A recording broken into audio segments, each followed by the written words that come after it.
And this is, it was actually scary.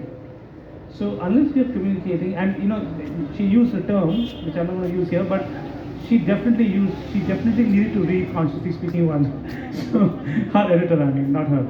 And so therefore, unless we start using it and the mainstream media starts using the right language, it's not going to get a movement and people aren't going to start recognizing or talking the right way. Ritu, I want to ask you a question before we stand up and unveil this book. Uh, Nitin just talked about the media, and you've done tons of workshops over a period of time. And I think Nazaria came out with some lovely booklets that I also was fortunate to see when we were working on the press council guidelines.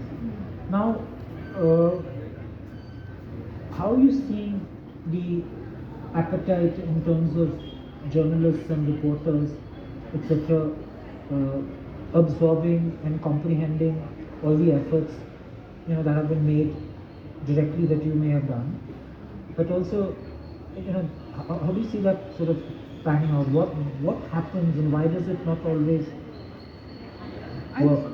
I think journalists and I'm sorry if it hurts someone, but journalists and media wants sob stories sometimes, and want stories sometimes which are will stories. And when it comes to lesbian women, they only want couple stories and like lovey stories.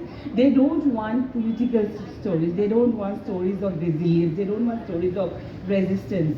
And when we try to talk in language which is very near and dear to us, they just reject us because they want sob stories.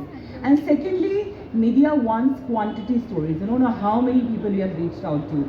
They don't want stories which are about quality, which is about touching something, or they want how many people have you reached out to, these things and all.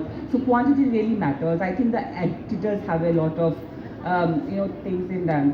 And the third thing is that what I've seen in journalists, which is now happening, and also while conducting workshops with journalists, we realize that they are now not being sensitive enough to the lived realities of queer people.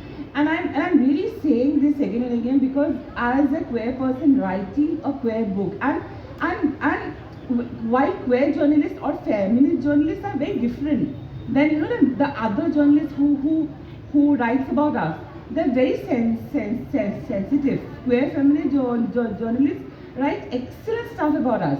And similarly, for example, Nandini Krishnan books on trans-masculine people, they had such excellent narratives, but she just ruined it because it's coming from a very cishet thing. So this book, it could have been ruined if it was written from a cishet perspective.